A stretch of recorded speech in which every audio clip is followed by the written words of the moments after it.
What's going on, guys? It's Steeler here, back again with yet another episode of RDX Podcast with a great panel, including Mooch, Luca. Well, what am I doing? I'm going to let these guys introduce themselves while we get into some of these great topics afterwards. So, hey, Mooch, thanks for coming in, man. How you been, man? It's been a little bit. It has been a minute, buddy. I mean, we've caught each other on Xbox Live, and we were just talking. I won't steal Alphonse's thunder when he does his intro, but taking a little bit of a break has been great. Took the last week off.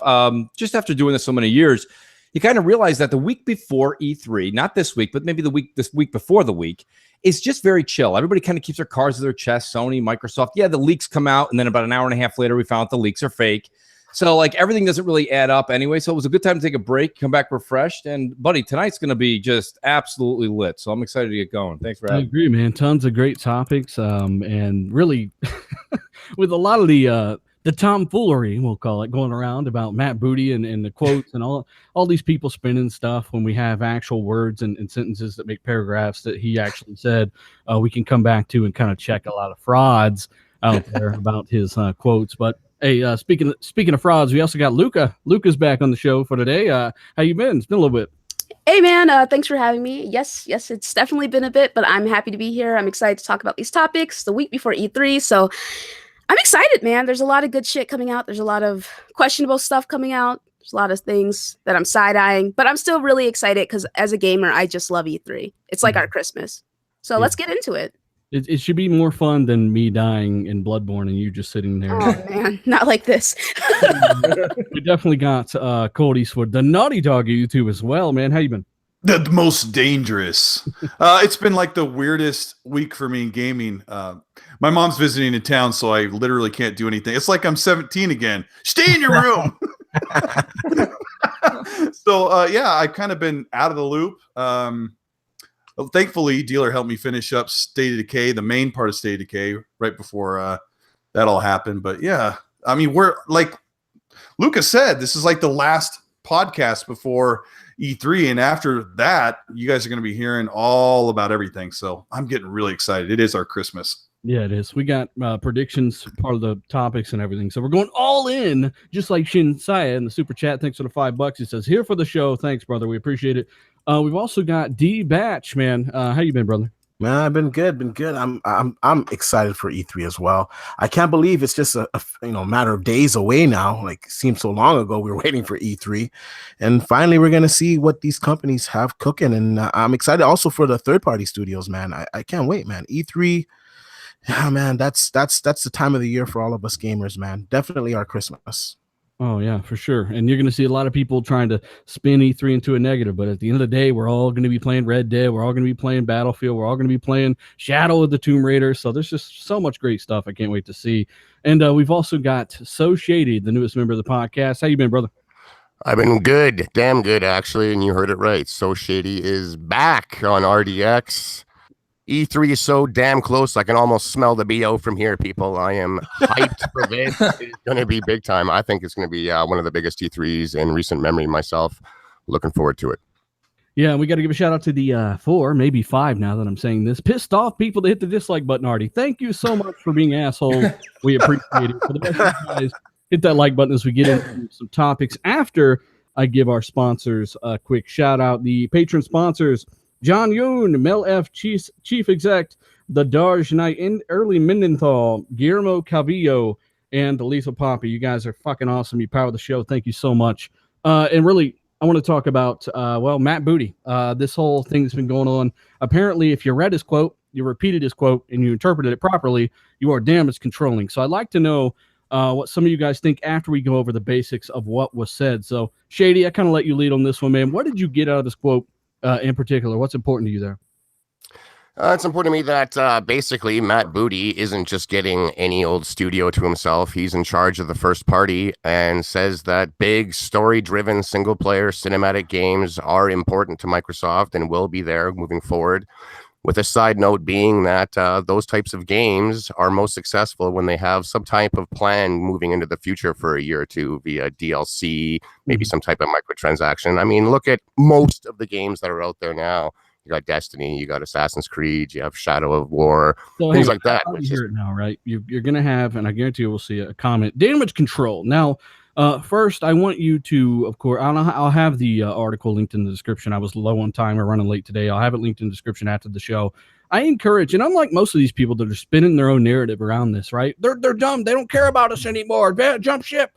I actually encourage people to read this. Now, I don't hear many of these other people doing that because they have their own little paranoia and they're really blowing this shit out of context. So before we get some frauds in here saying damage control and stuff like that, I want Colt to go ahead and just cover what he has from the article. He's going to read some of this real quick so we can kind of catch some of those out of the loop up to speed here. So you got that up, Colt? Okay, I'll take that as a no. Colt Eastwood. Colt Eastwood, not there. Right here, actually. Okay. Sorry. My mom said, Colt, get in here. Make me something for dinner. How great would it be if my mom called me Colt? Colt Eastwood! Yeah. You have that Matt Booty article ready to go there. So, filling a little bit of time here is Colt Eastwood. I've got it. He also mentions that he feels lucky to have massive franchises like Minecraft, Halo, Forza. Oh, gosh. They're all huge, and because they're as big as they are, they can afford to start taking risks and branching out and not just having basically what he describes as slavish you're stuck to the format from last generation. You just keep making the same game with better graphics. They want to branch out and expand on these things. So I think we're going to see different genres of games from those franchises, as well as maybe, comic books, movies, things like just more than just the core game. He does bring that up, which I thought was pretty cool as well. Yeah. So, would you like me to read this so you can read it? Because we got to read it because you're going to have people that are saying we're mincing his words, right? So, okay. Go ahead. I'll read it in each sentence. I'll give a room if you need to interrupt, okay? Yeah. There will always be a single-player games with maybe 20 to 30 hours of gameplay. We love those kind of games, and there's a place for those. But it's also certainly the case with a focus on watching, streaming, broadcast, and esports that it's really important to think about the longevity of a game. It's really difficult for anybody to think about making a large-scale AAA game these days without having in mind a content and service plan that goes 1 to 2 years into the future out of the gate. Okay. So let me catch you there real quick. So far, so good, right? Nothing apocalyptic, right? Right. Now, I will say that he starts off, and this is important, by mentioning how important single players, they'll always have them. They're very important to Microsoft, right? Yeah. Then goes on to, it's hard to invest in single player without some kind of content plan.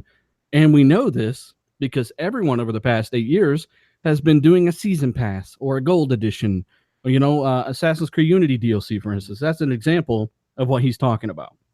Right? Or expanded content, yeah. Exactly. If you got the Shadow War DLC, that's what they're talking about. Some kind of content that they can make a higher return on, and keep that kind of bringing in money over time. So, does anybody else got anything to add on this part here? Nope. Honestly, Luke, are you blown away by the confusion here? I'm confused by people's confusion. He's basically just saying the same thing that we've been getting for the past 10 plus years. Right. I mean, even The Witcher 3 had expansion packs. What's the problem? He did say that, yes, we're focusing on single player games with large stories, but we're also going to have some other things included in that.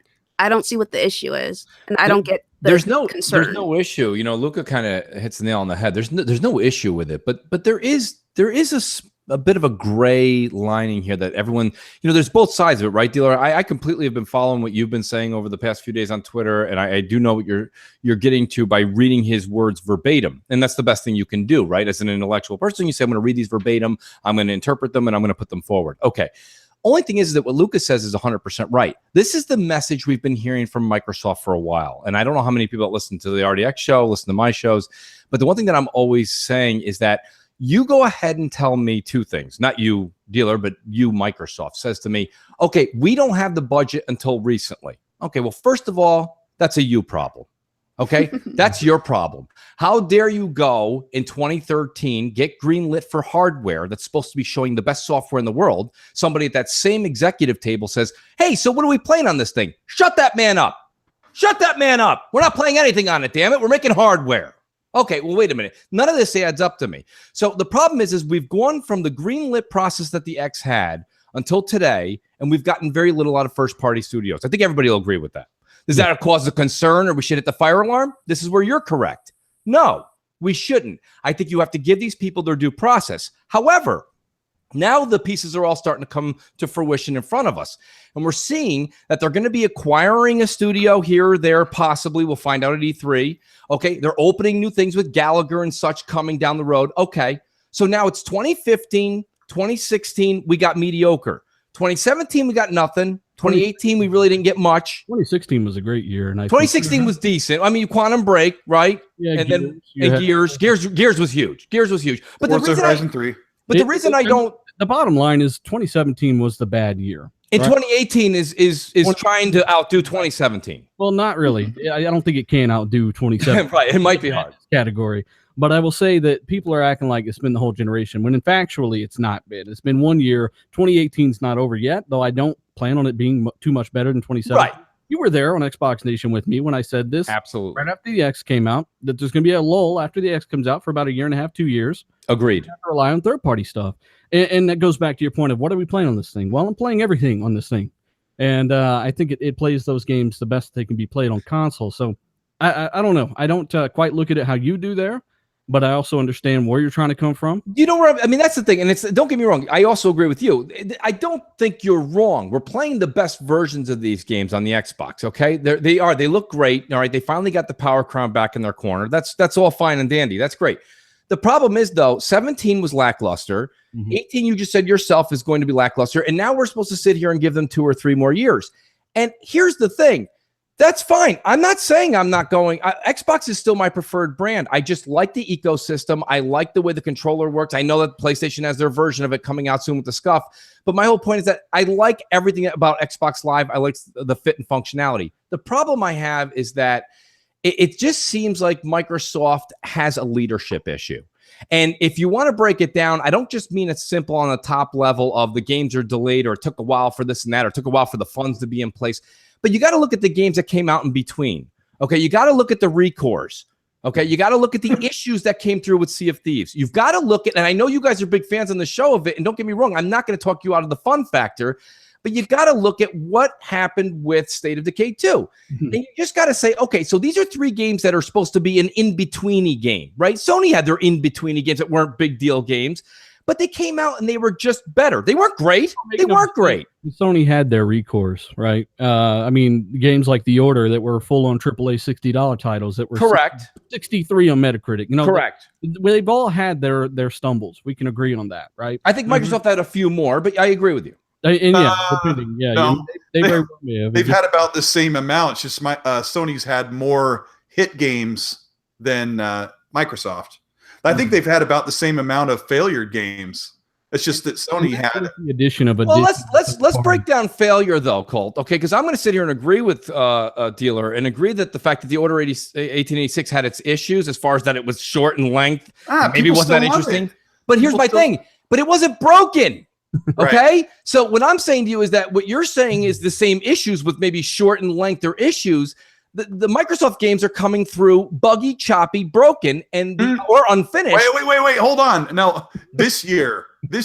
I'm not talking about just this year. I'm just talking about over the past 2.5 years. Hang on. No, but they haven't. They haven't. Let me do something real quick, Colton. I want to send it back to you. Okay, I gotta do this real quick. Okay, I gotta pay the bill. So I love that. Justin Malone says, just sending some taxes, loves, and kisses. Thanks for the super chat, $20. And of course, Sutton says Colt is a fraud. Thanks for the $10 of super chat. Appreciate it, bud. So I figured I'd use that as kind of a little break there, so we can gather our thoughts. Colt, okay, so Mooch, $10 for all the fraud. I love Mooch. I love Mooch to death, but Mooch actually sounded like the typical Xbox detractor. He said that they've been putting out buggy games for the past couple of years. Before buggy and broken, like before State of Decay and Sea of Thieves, what was buggy and broken? Maybe my memory is buggy or broken, but Recore suffered from the 1886 issue. Just long drawn out and boring. There wasn't any buggy, broken, or incomplete games until 2018. Yeah, and we're just talking about 2 games. And I'm not excusing Microsoft. I just did a video about them, about how what you were saying, mostly what you're saying, they haven't delivered on the powerhouse AAA game. But you know, when a lot of people just lump this big, I'm trying not to be stereotypical. Say, right. I'm trying not to be stereotypical. Microsoft's put out buggy and broken, incomplete games. I'm like, but here's the problem. But the problem is, you just said yourself last year, or maybe it was you, dealer said last year wasn't great. But then when you put the buggy and the choppy and then the unfinished on top of a not great, you have to understand that cements it. So it compacts the issue, right? Yeah, I forgot about PUBG. And well, I mean, no, I'm not going to listen. And this is not. You guys can understand. People in the chat, they're like, "Oh my God, this is not a crisis situation." All I'm saying is, I'm trying to look at it from the other side. And this is a great thing about the talk show. You know what I mean? That's what we're here to do. So, dealer makes some valid points in the fact that it's not the end of days. Okay, this E3 is not the say all end all doom and gloom. It's not. It's absolutely not. That's ridiculous. What's the game you're looking forward to the most this year? 2018? Out of everything, probably Red Dead. All right. So my thinking is that we're all going to be playing Red Dead. Correct. Going to be playing Black Ops, Battlefield 5, Shadow of the Creator, all this stuff, right? Right. And I'm playing Spider-Man day one on PS4. I played God of War day one, great game. But ultimately, let's not get it twisted. We're playing the best versions of every game. That's correct. Everyone's playing this year. Yeah. So I don't discount and say we're not playing anything, because I don't discount third party. I think it's just as important as first party. As a matter of fact, we get more time and enjoyment out of third than first. And that's why I've been hammering Microsoft to really double down on the single player narrative driven games. And that's why I'm happy that Matt Booty's coming on and Matt and Gallagher's coming on and doing his thing with the quadruple A studio in California and all that stuff. Right. So we've been very vocal about the issues here. We've hammered them with all this software stuff. But when it comes down to it, with the Matt Booty issue, which I do want to come back to Luca here, and it's a great discussion. Like I said, you guys are having, we're all having here. But at the end of the day, when it comes down to Matt Booty and what was said, this is not a fucking thing different than what every single publisher has been doing over the past 8 years. Right. Yeah, I definitely agree. Has built-in streaming. Like these are examples of how they're trying to integrate things, and people are running with this. So what were you saying, Luca? Yeah, no, I was saying that I agree. It's not an issue. I just feel like people will take any article or any whiff of something that's like, oh, they're not going to do single player narrative driven games, even though he literally said, yeah, so single player narrative story driven games, we're doing that, yes, but we're also going to do this as well. They cut out the first part of that sentence and they just run with games as a service. They're not going to have anything. Microsoft is evil. Luca, they go back through the middle of the article and cut out the part where he says none of this will affect what players like to call single player narrative. Exactly. Like, and people pick and choose. Bro. Another really quick example. People say, well, what do you mean they're trying to expand and get people to play these games longer? And then I remind them that Last of Us, one of the best single player games of all time, and that's a fact, has multiplayer and microtransactions. So does that mean that game is worse as a result? Or does that mean that Sony already did what this guy's talking about years ago? Horizon Zero Dawn, DLC expansions, the Frozen Wilds or whatever it was called, Uncharted 4, Lost Legacy. Had a standalone DLC. Yeah, and we had people in there. That wasn't DLC. Naughty Dog call it standalone DLC themselves. So, Assassin's Creed, Shadow of War, every Red Dead's going to have Fallout 4, The Witcher 3, Call of Duty. It's not an issue, man. I think the problem is that we don't have any really good exclusives. So coming out and saying that just kind of adds more fuel to the fire. I think they were in a better position where they had better first party games. I don't think that comment would be. Yeah, I don't understand why it's adding fuel to the fire. He said they're going to focus on single player games. Like, I don't get it. I can read between the lines and I can figure it out. But to the average gamer or the casual that's reading that fan, it's not a very clear point. I can see some gamers being confused by it. Come out and be more direct. The thing of it is, how about not even say that? How about just deliver some games first and then come with all that shit after? But the thing of it is, the people who are making a fuss about this are people who are in the know. They're hardcore gamers. They're in the community. They should know better. There's no excuse. Like I said, I think the fact that Microsoft doesn't have any really good AAA exclusives right now, I think that has some way in the way that definitely matters, D, and I want to come back to you on this too, because you have a point as well. There's no one right answer here, and shout out to well over 550 people watching us live, guys. Hit that like button if you're here. We appreciate it. Maybe retweet this bitch. It always helps. Fonz, I want to know your thoughts on this.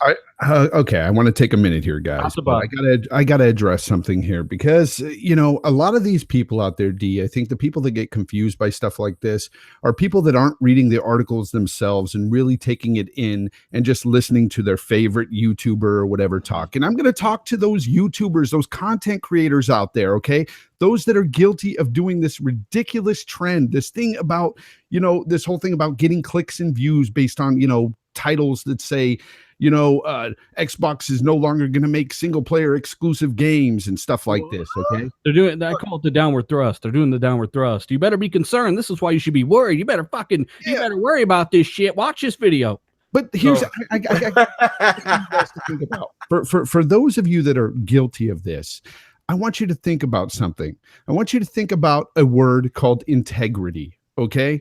Having opinions about all this stuff is fine, guys. You can have your opinions, but completely spinning something that is written for everybody to see. And when you regurgitate, when you sit there and read back to your audience and tell them this is what he said, and then you spin it right in front of your audience, that kind of stuff is ridiculous. Okay. You know what the sad part is, but here's the thing.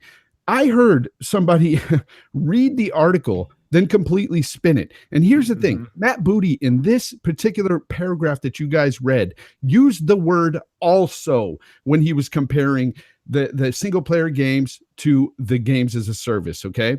Now, I am not the smartest man out there, and I've never claimed to be, guys, but I feel that I have a decent grasp on the English language. And I know that the word also is a transition word, and it's a transition word that usually expresses agreement with whatever material they're discussing at the time. And in this case, it was indeed about single player games and games as a service. And when he used the word also there, that should have shut the shit down. And you guys should have at that point not put out dumbass videos out there saying this means it's the end of single player games for Xbox, because that is completely not what was written down, not what was said. I just don't get it. I mean, honestly, Fonz, it's like a lot of these guys, and sorry to cut you off, but a lot of these guys are just fanboys pretending not to be fanboys, and they'll take anything, they'll spin it. These guys don't have integrity, dude. Well, like they don't even know what integrity means. Here's the thing. Throw that Webster dictionary at them and tell them to look that up as well. Like, look, stop the spin. Stop putting your opinions above facts and be as objective as possible, and don't lie to your subscribers, because that's the worst thing you can fucking do. Yeah, you may gain some subs and you may gain some people clicking your video and stuff because you put these clickbait titles out there, but in the end, you look like a fraud. I'm done. Yeah, somebody sent me this Griffin guy's video. I was like, why is this guy lying? I don't want to call people out, but you're right. People will just feed on the drama, and they're like, oh, that's how I get those views. Okay, I can't just make a normal video and do that. So I don't really understand it either. The words are right there, and that was what my tweet was about. Like, what's wrong with people? How come when he talks about doing a single player game, he says it's hard to do unless you have a content plan? That's why we've seen gold editions and season passes and expansions for games like Witcher, or every other thing you play for the last 8 years. And then he also talks about the streaming and all that stuff. That's important. Every single publisher is looking at trying to increase engagement, trying to do the free advertising. That's what stream is. And everything else Matt Booty says. So I'm just really confused by it. I tried to interpret it as just what it was, literal. I don't go on conspiracy theory time, that kind of shit. And then be like, nope, they're not making any more games. It's basic reading comprehension, people. It's easy to understand. When you read this stuff, it's mind-numbingly stupid how some of these people spin this stuff. I do not get it. I don't get it. Well, for your efforts, Sutton in the super chat, thanks for the $10. He says, Jay Fonzarelli is a fraud. You finally got your wish, Fonz. Fraud. Yes. Thank you. Native said Jay Dadarelli laying down the facts. Yeah, appreciate it. Yeah, that's a little weird, Native. I don't know what that is. We appreciate it nonetheless. Well, you know what? It is Pride Month, so shout out to all those folks out there. Jesus Christ. Oh my God. So Shady, what's your kind of take on everything real quick? I think people are obviously overreacting to basically nothing, and incorrect nothing at that. But I think there was a lot of information that people don't even bring up in this article. It was like 3 pages long, and it really does lay out what Microsoft's plans are regarding the future. They're going to have their single player games with content plans. I'm sure all the God of War fans of the world would love to have a content plan for that game instead of, well, nothing. And well, he goes on like, I like when he War just came out with a big expansion. People will be hyped for it. A 5-hour expansion, like, holy shit, I get more. That's what you're talking about. Absolutely. I really like there's one quote he goes on to say that the main focus for first party is to get there first, work closely with the platforms at Xbox, with other teams at Microsoft, and make sure that we prove the viability out of something. Whether that's something like a device of Xbox One X, a technology such as HDR, or a service such as Game Pass. When they're successful, they show the rest of the gaming community that it's a viable way of doing things. So when something like Sea of Thieves comes out, whether you like the game or not, it sold a lot of copies and had a huge amount of engagement through Game Pass.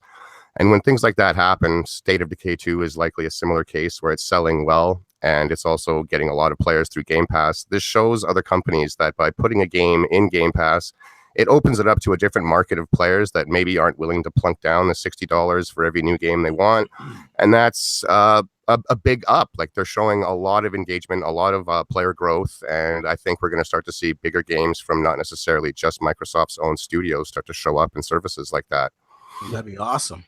Yeah. I think it's a great article. It really shows that they're moving forward and that gaming is a front and center pillar at Microsoft moving forward, and that it had a shaky past and had to prove itself. It's obviously done that, and it just takes a little bit of time to move something the size of Xbox around and get it on track. I think these executives need to keep in mind that who this is going to go to when they give these interviews, and that's why he even talked about this, because he was asked about it, right? He didn't just come out and be like, today I'm going to go ahead and fuck some shit up. No, he was asked about this, and it was up to the people to read it. And they didn't. They listened to people that just lied to them. And like I said, there's a reason I will have this link down after the show. Just check the description. Everything will be linked there. You can read it yourself. It's not that complicated. So, but if you disagree, let us know why in the comment section below after the show renders and all that. It's fine if you disagree. But once again, we're just trying to give you what he said, not some conspiracy theory, some garbage. So, D, what were you going to say? No, I was just gonna say, like, Game Pass is a brilliant thing. Like, a lot of people were making fun of State of Decay. I think State of Decay 2 is a great game, but a lot of people are making fun of it. Yet here it is. I think 10 days in or something like that, and it already has 2 million players. So.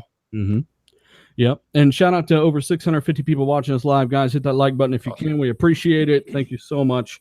And at the very least, it's a good discussion. I think that Microsoft should consider this type of stuff. Next time they are asked questions, double down on this kind of stuff. Make sure that you're not talking like you're talking to investors that understand what you're saying. Talk to people that apparently can't read, and kind of tell them that, yes, single player are good. Like, you got to really dumb it down. They do, but they really do. They really do need to dumb it down, because, some people comprehend things a lot differently. And, the message was clear for me, but they need to be a lot more direct and simplify it, man. I think people hear what they want to hear. Like, I think in any normal situation, Matt Booty wouldn't have said, we think single player games were important. He wouldn't have led his sentence with that if he didn't realize that people don't listen. I get this Dealer and I get this a lot because we get backlash from some things we say in videos, I'll make a simple statement, a simple sentence in my video, and they won't hear the first part where I say PS4 has some great games, but Xbox is a really great console for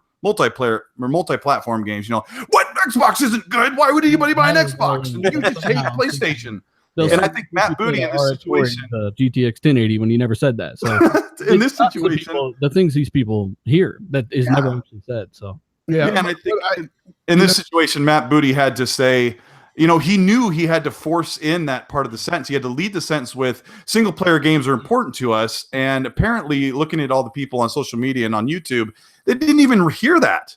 That's what we have to deal with. Yeah, Colt, but that's why it's so important as content creators that we don't lie to our subscribers and lie to people out there. Be honest. That's all I would push on these people, because it's ridiculous, the stuff that's going on out there. And a lot of these people are just taking these content creators at their word. And that's not right. What's great, though, is we can take those videos a year and a half from now when they start releasing all this new shit 2 years from now. And who knows what they'll have in the meantime, but you get what I'm saying. And really, Dealer, before you go on to the list, because I know you're going to move on to the next subject. The reason that I think that, and again, I want to just kind of state where I was coming from in the beginning here, because I'm reading through the chat and everybody here. You know, the one thing you have to understand is Matt Booty is, as much as I think he's going to bring a lot of his expertise in. You do have to remember Phil chose him. Mm-hmm. So just like anybody who's the head of any company, any organization, any president, they pick their own cabinet. So you do have to realize that Matt Booty's coming in and he's going to be and will represent a miniature Phil. So where I think you're getting, not from the stuff you guys are talking about with people that are sent on YouTube, but I think anyone that's reading it and maybe has a bit of anxiety about it is just that, like, if I was to go out, okay, let's say all of us on this podcast right now, all of us are the Microsoft executives. I would say if anybody right now is about to go out there and give any kind of press, whether you're doing it on your own or you're kind of like led into it, please refrain from getting into the games as a service. We've already beat that to death. Mm-hmm. Talk a little bit more about our single player. And because you heard Fonz say it, you heard Colt say it. He said the word also. But just like in Colt's videos and Dealer's videos and in Fonz's videos, people aren't listening to everything. Mm-mm. So you have to understand when you go out there, you have to know how to present. And Phil has done a lot for Xbox, but there's a lot of people that also feel that Phil hasn't. Yeah. And that's the point I'm trying to make. All I see when I see Matt Booty speak is a representative of Phil Spencer. So he can come out there and say whatever he wants, and it looks great on paper. But realistically, Phil, software-wise, and we have to give him time, but it has been 4 years. And in sports, in all honesty, you give a head coach 4 years, then you start getting booed when you go 13-86. Okay? So what I'm saying is that, like, at this point, Phil is on a bit of a hot seat with consumers, not necessarily Microsoft. Not necessarily Microsoft. I think he's following Microsoft's plan of attack perfectly. I know exactly what you're talking about. Rand and I were on Iron Lords the other day. Right. He asked me what I would give Phil, and I said on the pro consumer side, a 9 out of 10. Lifted the paywall, where all this good pro consumer stuff, but on the game side, probably like a C. That's and you know what? I'm right there with you, to be honest with you. I would give him a D. I mean, of like Forza or any of the core series, though. So, no. Well, what I want to say real quick is you can see why people would assume that whatever Matt Booty said is in the negative, because looking at Microsoft's track record the past year or so, I think people are kind of used to some disappointment and some letdown stuff, and especially people who aren't really big on the Xbox side. You know, they're used to seeing negativity for the brand, and when Matt Booty says something that can be interpreted a certain way, like they automatically go to the super negative end. And Dealer actually was dealing with somebody on social media today who took that and spun it in a totally negative and pessimistic way, and Dealer tried to correct that attitude, because you really need to look at just Dwagon. Flaming, are we talking about Flaming Dwagon? Well, I mean, we don't need to say names, but no. I mean, that's just kind of how it is. And I gotta say, from my personal point, I don't blame them for wanting to react that way, but like Fawn said, do your audience and your subscribers and whoever listens to you, do them a good service and be honest and be objective and look closely at one simple sentence. It's really one sentence that he said that where they were laser focused on the second half of the sentence, totally ignored the first half. And you're doing a disservice to your audience. Hey, I gotta do this. Sir X-Man says, House play Midnight Club 3 when it comes out in the super chat. Sorry, bud. If you're watching this from a different country, I'm hoping that I'm interpreting what you're saying there correctly. But I'm guessing, Colt, have you played Midnight Club on the X Enhanced yet? It's not out yet. I think I would have thought we would have saw it today or tomorrow, but maybe it's the end of the week. All that Rockstar said that was that Midnight Club, Rockstar Tables Tennis, and GTA San Andreas were coming next week. They said that last week, so still not out yet. But I went and bought. Maybe that's what he means. Then, so. Yeah. I don't know. I do. How will it play? Maybe is what he's asking. I probably play great if it's anything like the other ones. So games like Red Dead and stuff, all that stuff plays great on the X Enhanced. So shout out to over 700 people watching this live, guys. We appreciate it once more. Crackdown 3, and anybody else? Oh man! Anyone else want to just got anything extra to add to the Matt Booty motherfuckers can't read thing? No. All right, so that's our thoughts on it. Like I said, I will link that down below for all of you to read yourself. I encourage you guys to do so, because we're not trying to spin his words. We're reading them and then telling you how it relates to exactly what's been going on for almost a decade. So I don't know. I don't think it's all that crazy, and neither does a lot of the people here. So Luca included. Just keep that in mind. Luca included. She's pretty logical. She's pretty on the fence about everything, kind of looking at everything. Stop that. I think everybody on this panel is pretty logical.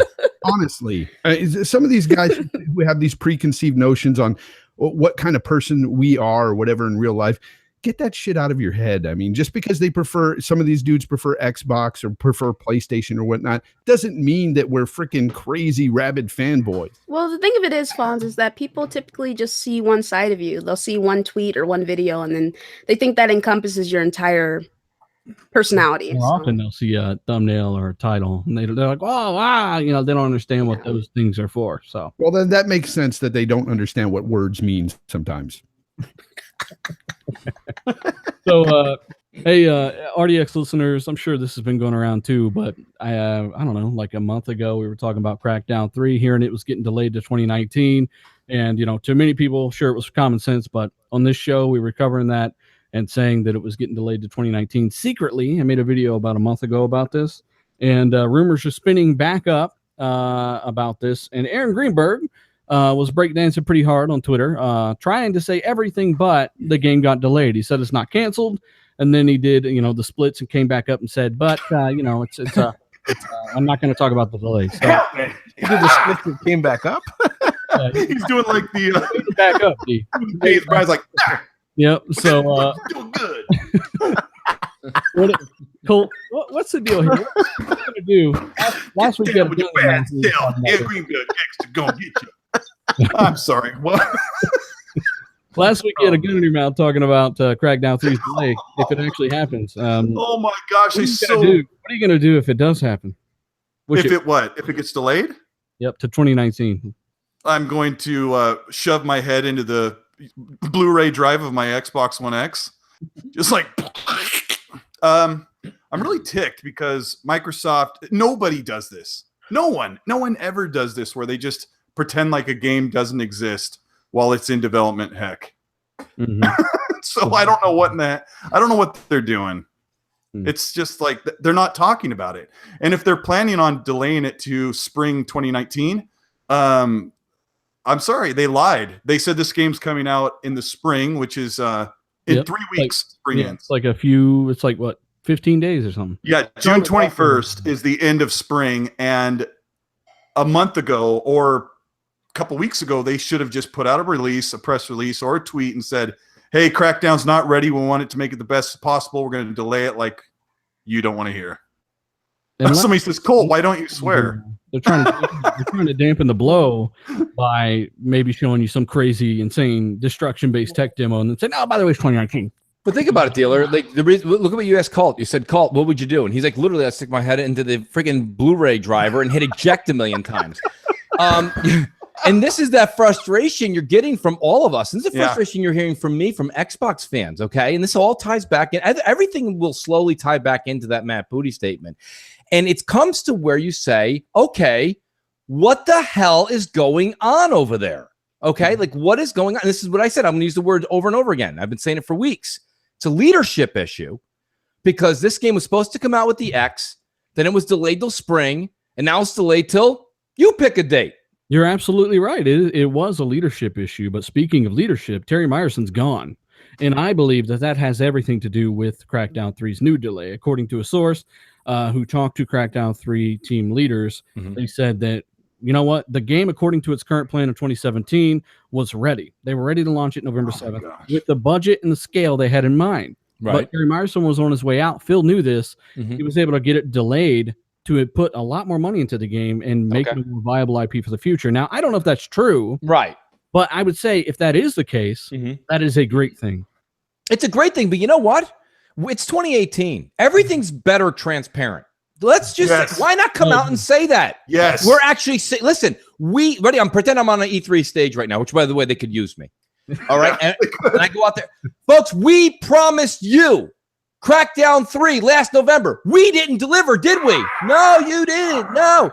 We will come back in a year and a half with a larger scale, a larger budget, and more designers on this game than we've ever done on any other game in first-party history. Yay. Glorious applause, carry it on your shoulders, and you Yay. end better than you did with Anthem. That's how you do it instead of this nonsense and this cloudiness. And it's it's just this, I don't know what's happening, but there's just something wrong over there, and I can't put my finger on it. And every time we say something, and this is, again, Dealer, I've been saying this for weeks, so it's not because I'm on RDX.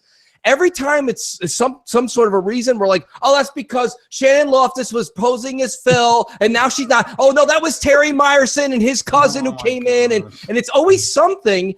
And it's like, when is it going to be the leadership that's in the seat? And when Donnie D left, everyone took a step to the right. That's all that happened. So we didn't get a huge shakeup. No. Okay, we didn't get a huge shakeup. So when everyone's like, whew, good thing that guy's gone, But everybody's still there in the cabinet. Get a shakeup though, wouldn't it be? Oh well, the guy that's still there, the guy at the top, he just chose everyone anyway, and it was all his fault anyway because he's in charge of all these people anyway. Let me tell you, right, and that's actually what I'm saying from Donnie D. So Phil just took everybody that was there and just kind of played the coconut game and gave him a new name. Well, I agree with you 1,000%. I think that they should just come out and say, you know what, the game wasn't ready. We decided we wanted it to be up to snuff, and they already said that. Be more viable. You're right. Let me tell you the Dealer's problem. right there. Just be transparent. Say what's happening.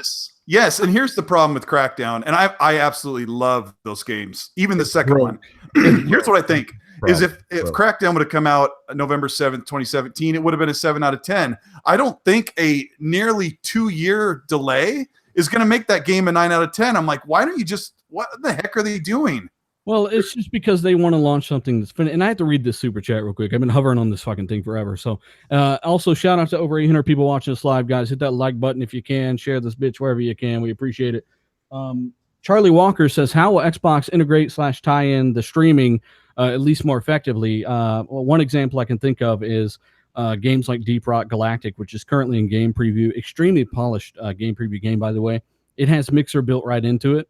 So you can just go ahead and, stream right from there. They also implemented the controller support as well for viewers. So you can give viewers control of your game over the internet, much like SharePlay, which is cool for that kind of streaming stuff. I never really got it for the other stuff, but yeah, stuff like that. They're gonna go ahead and do that. But Fonz, what were you gonna say, bud? I was just going to say that I just don't think that it's just polish for this game. I think Crackdown has some serious issues, and they're trying to iron it all out, and it's just taken much more time than they expected. Honestly, Fonz, I remember like a year ago you saying they were going to delay the game for a while. Yeah. So yeah, and look, and that's all just speculation, and that's all based off of just them not talking about it, them not really promoting it, and it just makes sense. I mean, it would lead one to believe that they're going to delay it again. And so, I basically saw this coming for a while, and they're going to delay it again. It's going to happen because, like we said, it's just less than a month away is the end of summer, and end of spring. Yeah. do you think they're not able to get the cloud stuff working? No, the cloud is working. Look, of course the cloud could probably be working, but this is a very, very ambitious game, though, what they want to do with all the destruction and everything. And I've heard a few things from people that said that they had sources, and they said that, they say that's all working great, but it's the single player that needs polish and all this. Yes. I call BS. I just think that this game has some issues and it needs to be ironed out. Yeah. So We saw it being played. The cloud stuff was working in 2015, so 3 years ago we saw that demo. Top Dog, though, he's an inside source. He says it's the cloud, so we all know that Top Dog. I got to say this, though. It could be an accumulation of both of those things. The cloud, maybe they want to polish a little bit more. And I think it can be just the timing. This holiday season is going to be owned by Call of Duty and Red Dead Redemption. So they don't want it to be lost in the shuffle out there. I think if it gets delayed, it probably is delayed, and I think it's only to like the first quarter of 2019. So I think it'll come out January, February, and if that's the case, it's not such a big deal. Oh gosh, I agree with you, D. I'm just bummed because I wanted to play the game really soon, but I wanted to play Red Dead last year too. But I think at best, we might get some type of multiplayer beta or demo throughout the summer or at E3 or something like that, or maybe if you pre-order it or something, you'll have access to that. Yeah, I think he's right. Yeah, because it's not going to be ready for June or July, and they can't shoehorn it in between Forza Horizon 4 and then the rest of the holiday games. So you're right. The only thing they could do is give it room to have a big audience in the early spring or late winter. This game is essentially where I'm sorry. You want to pay the bills? Go ahead. Yeah, I want to go ahead and run through this. Predator says Microsoft should have rebooted the Mercenaries franchise with Cloud instead of Crackdown. Pandemic, man, that game was crazy. That destruction was nuts in that game. But they've been tossed to the wayside. Man, those guys had cool games too. Yeah, they did. Go ahead, Mooch. No, I was going to say, shout out to Pred, who's in the chat there. Here's the thing. The essence of the saying, a rock in a hard place, is Crackdown 3. Because Crackdown 3 at this point, if released, needs to be stellar. We know that. This thing doesn't even get a chance at being mediocre. Because if it's not stellar, there's a problem. However, where the rock in a hard place, the hard place in this case, is essentially the fact that it can't be canceled either. Because that's 3 games canceled and under Phil's belt, and holy shit, right? So Microsoft is really walking on eggshells when it comes to Crackdown 3. My only recommendation, and we say this all the time, and I always make a mess of the saying, so I'll say it in my own moochism, okay, is it's better to delay the game than to release a broken piece of garbage. So I would rather, this is me, I'm not speaking for all of you Crackdown fans out there, I would rather they just came out and delayed it till it needs to come out. Don't give a fake date. Don't give a fake holiday. Don't give a fake season. Just say, right? Just say it's delayed till further notice because, like I said, and this is one of the true cases where Microsoft will be graded on this game for multiple reasons. The whole thing with the cloud, the whole thing with you can't wait, the whole thing that this is going to be the reason the X was invented, the whole thing that came down with this game. This game needs to be a showpiece. So my advice to Microsoft is take your time, make sure it's exactly what you wanted. And to your credit, I believe it was Rad Brad who's on YouTube. Love him. I love him too. Let's do this. All right, that's my boy Rad Brad. Rad Brad played the single player and it looked great. Okay, the single player, it looked like the 4K Crackdown that you would come to expect as a Crackdown fan. 2017 at the time, right? Yeah. I think it was 2017. So if they have more money going into it, better for us. You're right.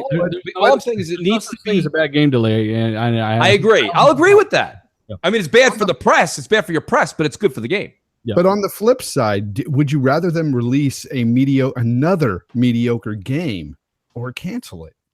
That's the thing though here, Fonz. Canceling is not an option. They cannot cancel. They cannot cancel Crackdown 3. But if they another mediocre game, if they release another they cannot cancel it. Like I'm saying this as someone who was around for when Crackdown 3 was first delayed. Like not the first time it was delayed. The first time I heard about it being delayed when I was in the community back in like 2017, the end of 2017. The community exploded. It was bad, man. They cannot cancel this game. And that was over a delay. And then with the scale-bound issue, they can't. The press would be too bad. Yeah, okay. If they release a mediocre game, okay. Like State of Decay is doing fine. Sea of Thieves is doing fine. They're surviving. But if they cancel Crackdown 3, it's over. I mean, it's not over, but it would be a disaster. Here's why I think money in that. They won't cancel it. Cult, there's a problem here because here's the thing. Fonz is right and Luca's 100% right. Here's my thing. This game is Crackdown 3, not 2, not 1. They know how to make this game. And this is all back to leadership. How do you not know how to make 3? You made the other 2. So my whole thing is this. Or you have teams. They didn't make it. But you know what I'm saying? My point being is that, this is 3. So you should have this thing on lock. And I understand you want to add the cloud to it. I get that's the tricky thing. I get it. I really do. Hang on. Where do you point the finger when you say you can't make the 3rd installment in a game that is your first party? Hang on. How about this? We've never said this, but I'm going to go back to what Dealer taught me. Hey, Dealer, what if last year when they delayed it from 2017, what if Phil said, I don't want the same Crackdown, and they're doing like Sony did with God of War and once a. It's not what I mean. I think it's much more sick than people are. I think that it was done for what it was supposed to be. 2 weeks later, they delay it for the first time. By the way, people never had a date before that. Right. And then they say, you know what? We're putting more money into this. Terry Myerson, who hated giving funds to the Xbox side of Microsoft, thought of it as a little project that we can find a way to make Xbox make Windows more money. It was all about that, right? Mooch, we all know about Terry Myerson. Oh, yes. He held back Xbox for years. He gets Absolutely. Phil Taylor, knows this. But that's my issue. Why pour more money into it? It's Crackdown. This isn't like a huge game that so many people. It could be. Maybe they only had a couple Right. demos, right? Maybe they just wanted more features. Maybe they want it to be polished. Like I don't see the problem with that. So until we'll see more from Crackdown, if we don't see it at E3, whatever. I mean, fuck it at this point. No, I think Shady said it best when he said it could be. And Fonz, don't get me wrong. I know where you're coming from. You're saying, why are you bleeding more money out if this is such an issue? The thing is, though, there's more on the line than just Crackdown 3 at this point. It's literally the reputation, it's the leadership, and the possibility that it could be a damn good game. They could be a first-party franchise that they need to bring back from the dead. But Mooch, here's what I've been saying for a while. You have Phil Spencer, who came in and basically inherited these 3 mediocre games that everybody's talking about. The potential mediocrity of Crackdown 3 anyway. But I'm just saying, like, when he came on board, these were already in development. So if he canceled these games, to me, it doesn't really reflect on him. It reflects more on the person before him, you know? But Phil is in charge now. Everyone's just going to blame him. Like, they're not going to look back and see, oh, Don Matrick did this. Of Terry course. Myerson did this. They're going to blame it all on him because he's in charge now. Phil Spencer has become known as the guy who releases mediocre games for Xbox. And I think he's trying to address that with his game specifically. I want to give Shady the final word. We got to move on. Holy shit, we've only been through 2 topics. This is called the Mooch effect. But go ahead. Charlie Walker in the super chat says Phil's been transparent. Have faith, E3. Yeah, we'll see. It's very close, man. It's so damn close. And we want to thank you guys for joining us. Almost 850 people watching us live, guys.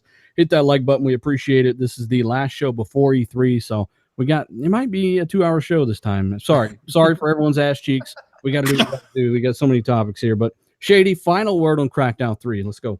I think the big problem right now with all these rumors circulating around Crackdown 3 is the time that the rumors are happening. It was like maybe a month ago that these big delay rumors and stuff started surfacing, and I don't blame Microsoft for not coming out instantly and talking about it when the biggest news conference of the year, E3, is only a month away. I know people don't like saying wait till E3, but when we're this close, I mean, come on, guys. Just wait till E3 and see what they have to show of this sucker. They're going to tell you when it's coming out, likely. They're going to show it off for sure. I'm pretty sure of that. It's going to be good. And I just beat Crackdown 1 again a couple of weeks ago. And as fun as it was, to be honest, the campaign is nothing more than collecting a couple orbs, finding a few gang leaders, reading a dossier about them, and then killing them. That was the campaign. And if they want this game to truly stand out in today's world of games, I think it needs to really be expanded upon and can't just be that. You need story elements and things. I think you nailed it there, Colt, where they look at Crackdown as they want to revamp it and not just release a prettier Crackdown 1. They want it to play similar to Crackdown 1 and give the retro feeling to those guys looking for it, but they want it to grow. And I think it's a good thing. I don't like delays, but with the other rumors right beside this one saying that they want it to be bigger, better, with more money, Phil's in the position to make that happen. This is one delay that I'll take. We'll see. It's literally just a few days away at this point. So Sunday is when Microsoft's E3 is. I think we have 2 other conferences after that same day. EA said, you know what? We're first. They're going Saturday. So there's just so much going on here, but so that's our Crackdown stuff there. We got some better topics later on, but we're going to kill it down a little bit, by talking about WB real quick, teasing a new game. Now, at first, when I heard this, I was like, oh my God, finally Rocksteady, show me what you're doing.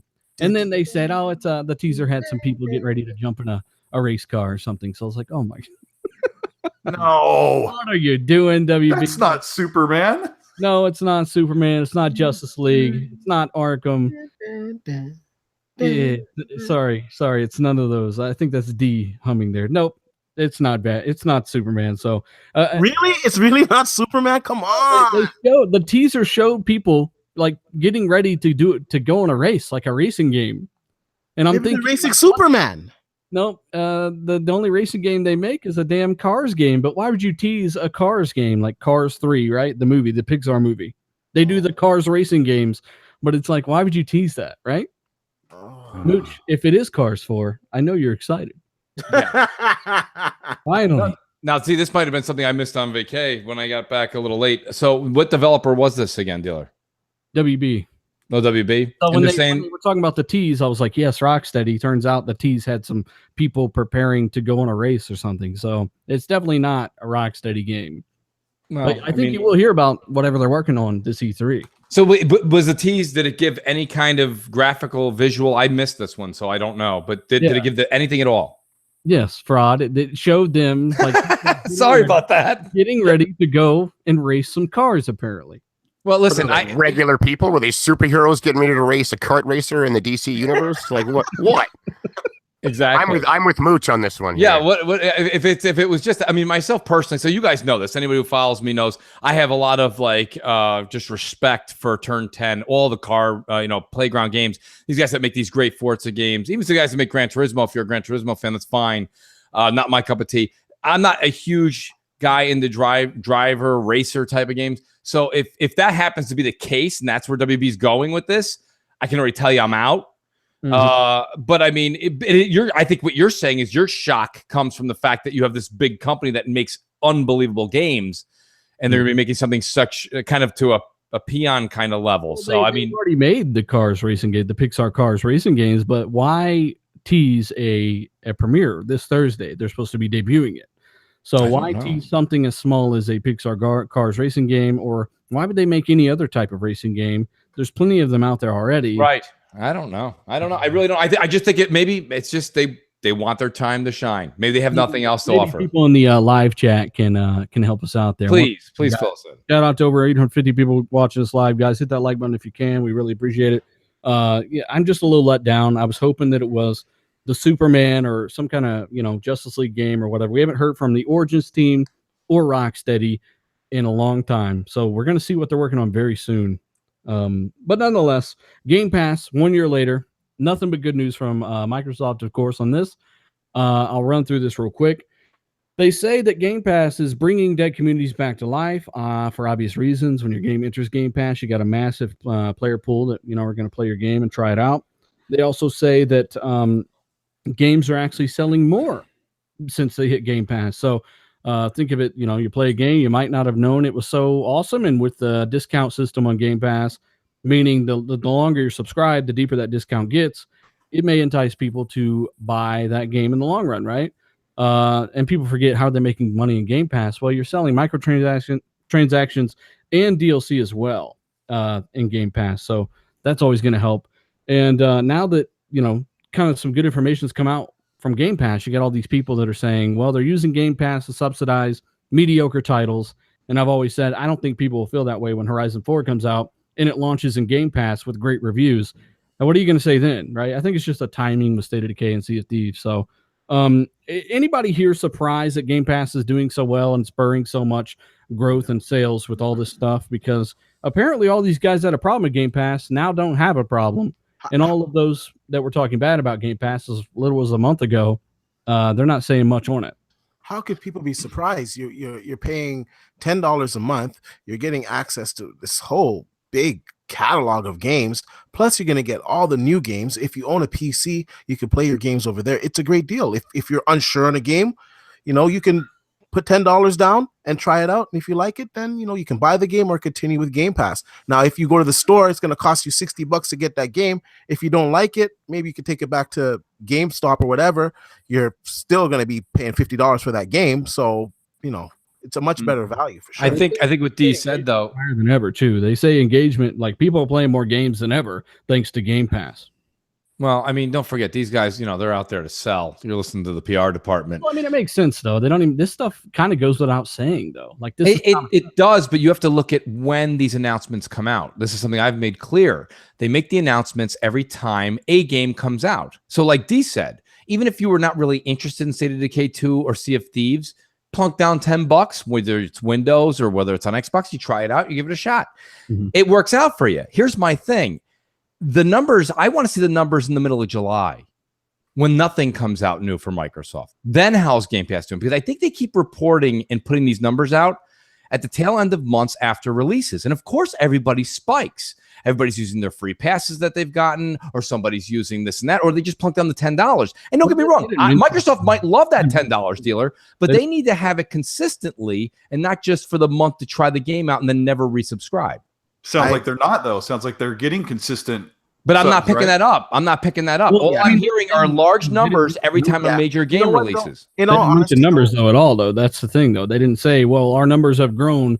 They said sales for games in Game Pass have grown. They said engagement is higher than it's ever been since Game Pass has come out. Because this is the first year. Keep this. Well, it's in its infancy, so that's also a simplistic thing to say. The whole article references the entire first year of its existence, not this month, right? So they're saying since it's come out, engagement's higher than it's ever been. Since it's come out, game sales are higher. Since it's come out, these communities have come back to life. When it came out, it had Qbert in it. Okay, so now it has Sea of Thieves, so it's like it's a big rush, right? To be fair, though, It's possible to argue that Game Pass isn't a phenomenal deal for a lot of people, though. yeah, I think it depends on what we're talking about. There's the tale of two discussions at all times. If you're talking about just for the gamer and being pro-consumer, it's fantastic. Mm-hmm. If you're talking about it being a value for people that play games on the regular, I don't necessarily know because we own these games. We own them all. People that don't like Shady. Let's let Shady talk on this, right? Because Shady is a guy who is now saving a minimum of $120 every year because of Game Pass. That's right. That's right. And I use Game Pass He's through Game hardcore. Share, Now he's so, going to use that $120 on controllers. But go ahead, Shady. I'm sorry.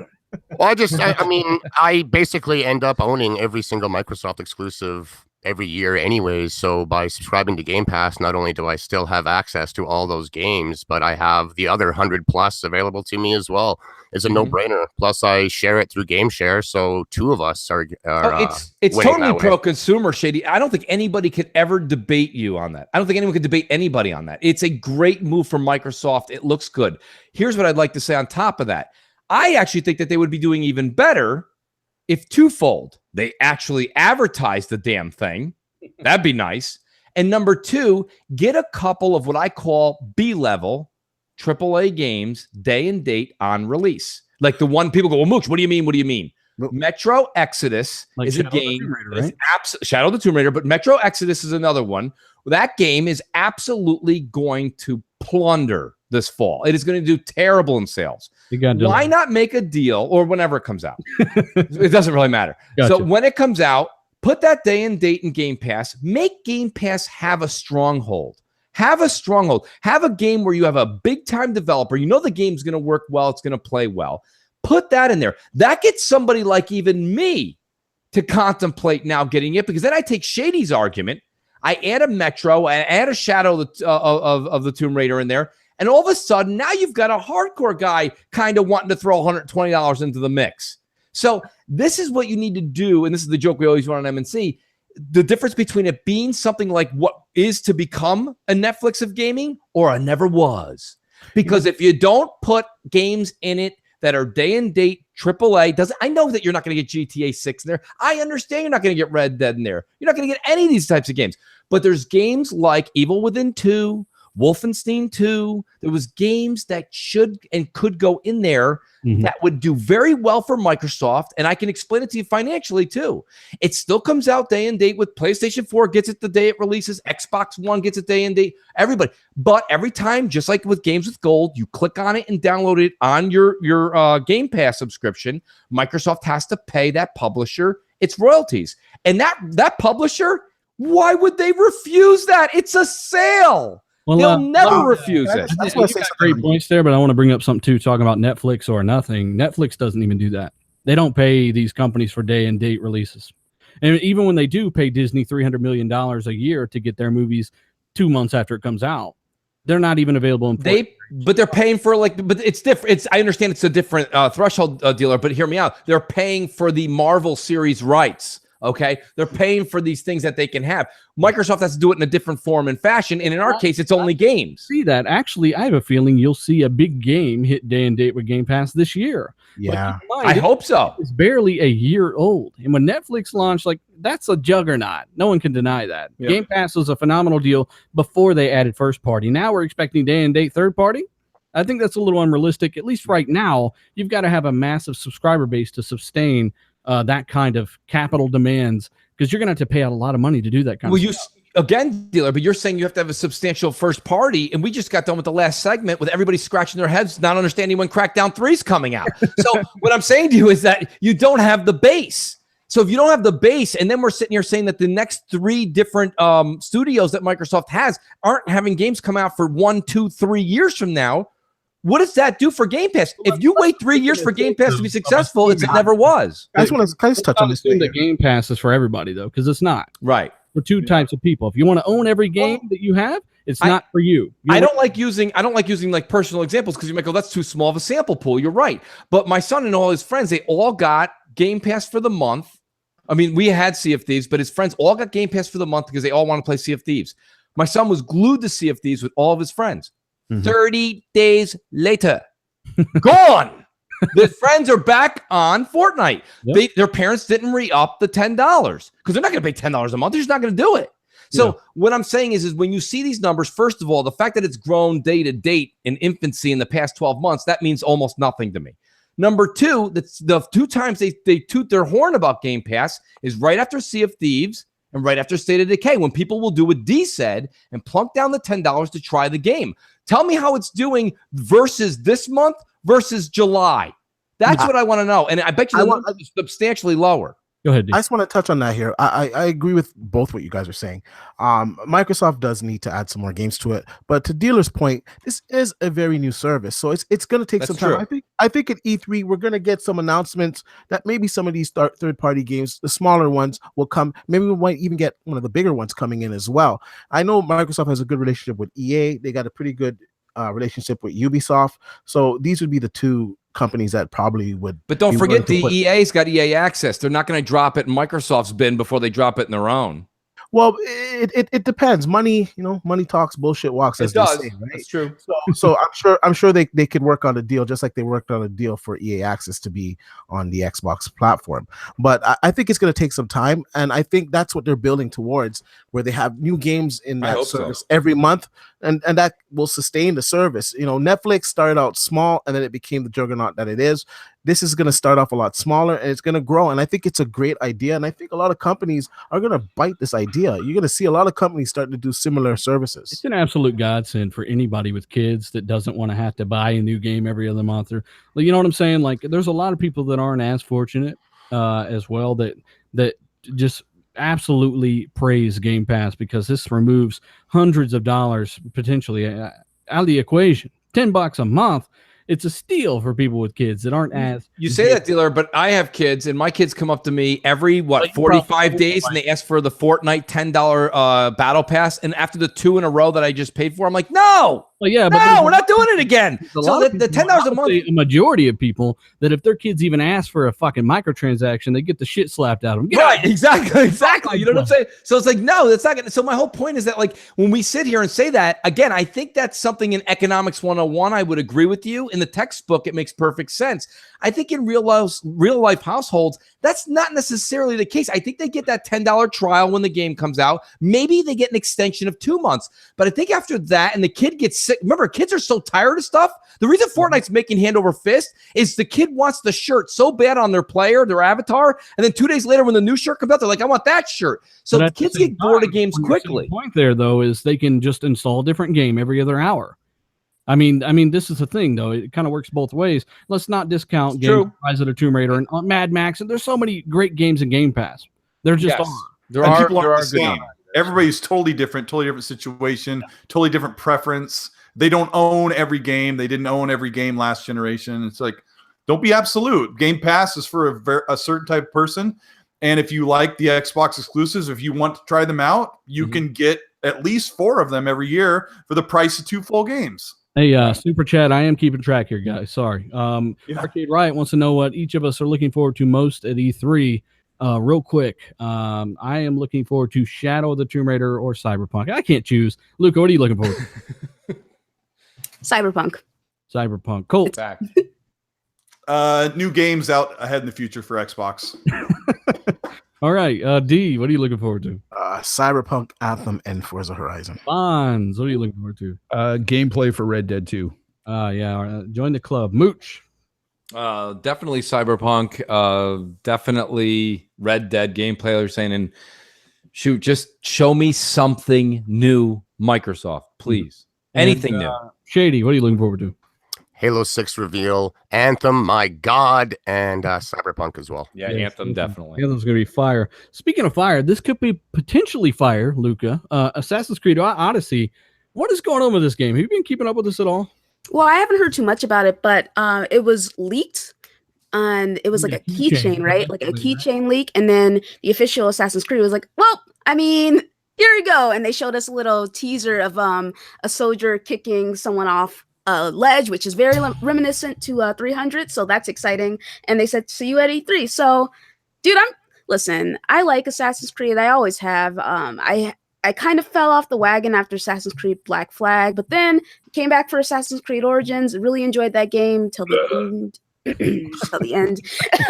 But still a really great game, and I'm excited to see what they're going to bring this time. I really like the setting. Like, I'm really into that stuff. I'm a huge fan of Spartacus, huge fan of Troy, so I'm like, yeah, bring me some more of this good stuff. Like, I know I'm excited, dude. I'm excited. I like Assassin's Failed Pyromancer real quick in the super chat says he agrees with you, Mooch, and he agrees with me as well, because I'm not currently subscribed to Game Pass because I buy everything, that day one, right? But he says, he understands the value, but he needs a hook to get people like himself in Game Pass as well to kind of subscribe. So I definitely see all sides of the story here. So once again, Assassin's Creed Odyssey, not much on it. They did show a tiny little teaser of somebody getting Spartan kicked off a cliff. Now, what's not clear, D-Batch, is that Origins just launched, right? Took them 4.5 years to make. Massive team, Ubisoft. They did a great job with the environment, the world building, all that stuff. Side missions got crushed by Witcher easily without even trying, in my opinion. But apparently this is going to be another big Assassin's Creed game built on top of Origins in some way, but maybe a different map, kind of using all the combat and stuff. They have to. You can't go back to Black Flag combat after Origins. I've tried. So this is the one that was rumored to be in Greece, right? Yeah. And I heard that it has dialogue options like Mass Effect. Not sure if that's true. If I'm correct here, the only team they could have had build this in the background is the Assassin's Creed Unity team. Oh. Ooh. Hey, pause right there, guys. I gotta take off early. So this is a really good panel, so you'll be fine without me, obviously. But oh yeah, sorry, I know the show's running long, man. If you gotta go, you gotta go. No, but thank you guys so much, and talk about Odyssey. Fight the good fight for me. Peace, Colt. All right, man. Pleasure, Colt. But like I said, Black Flag, that team did Origins. The team after Black Flag was the Unity team. They're coming out with this one apparently, and not sure on that one, but kind of who played Origins here? I did. I think we all I did. know you did. Yeah. Me, Fonz, DU. Mooch, Shady, did you guys play? Yes. I own it. I haven't played it yet. It's on the back burner. Yeah, I played that shit show. I played some. Fonz absolutely loved the game until he got to the ending. Oh God, Yeah, me and Fonz are in the same boat. Like, I agree with him. So Okay, I'm running through the DLC now, and I guess I'm a little further past it, and I've forgotten about it. But I appreciate what Origins brought to the table with a lot of mechanics and the world building and all that. So, what are your hopes for this one, Fonz? Nothing. I'm passing on it. I'm not gonna play Assassin's Creed no more. I've been duped once, twice, 3 times a lady. No, I'm not. Gee. okay, I'll offer my oh God. I am excited. I hope they have a clear focus for the story. I hope it doesn't fall apart at the end, and I hope it's cool that they want to have an open world and such and fill it with all these side quests, but I want the side quests to be meaningful. I want them to mean something. So you're talking Witcher 3 status. well, okay, nothing's going to be like Witcher 3. Let's be real here. But I want to hope, okay? I want to hope. yeah, I don't know, man. I just want a very clear story that doesn't have a bunch of false not cliffhangers, climaxes. It doesn't have a bunch of false climaxes, because that's what Assassin's Creed Origins suffers from. And yeah, I really didn't like it. So. It's kind of like they were going to bring it out in 2016 or something. And they're like, nope, hang on. Let's go ahead and just push it to next year, and we can kind of keep building on the story. Yeah. But like I said, the side missions need a lot of work compared to something like Witcher. But I think each of those games, Fallout, Witcher, and Assassin's Creed, do something great that the other does not do. Yeah. So I kind of enjoy all of them. But nonetheless, not too much going on here with Odyssey, guys. Expect to see a reveal this E3. We'll see what it's all about. Playground apparently being purchased by Microsoft. Finally, there's this guy named Keith Dolliver, who Microsoft have basically placed on the board of directors at Playground Games. Now, the funny thing is, Keith has been placed on the board of directors of 2 other studios that Microsoft had acquired, Rare and Lionhead, before the studio was actually officially, legally acquired. So that's why people are jumping to this. It's been a rumor for a while. I have a feeling those came from somewhere. And they put Keith on the board of directors here, and he's going to hold things over until that transition is complete, if all of this is actually happening. Mooch, why the hell didn't they buy Playground before they were worth fucking 20 times what they were worth now? Thank you for saying what I was saying earlier today on Twitter. I agree 110% with you. People are like, Mooch, aren't you excited? I said, yes, I'm excited. But the question is why wasn't this move made years ago? It's literally like saying paying rent versus finally buying the building. If you know that you're going to plant your feet right into you're going to have your business, your pizza joint, whatever you're making, and you're going to be there for 25 years, talk to the owner about buying the damn thing or have a rent with options, for crying out loud. If you make games and they made your only 90 plus Metacritic game over and over again. And that's the thing. This is a hell of a company. They're extremely talented in what they make currently. I think, the rumor is also that Playground Games is making the reboot Fable, which, don't get me wrong, very excited about that. However, I got to say, just because you're a dessert chef at a premier restaurant in New York, it doesn't mean you can start taking on, the dinner menu. So I don't know if necessarily they're ready for something like a role-playing game, but I certainly think that this is a great start for Microsoft.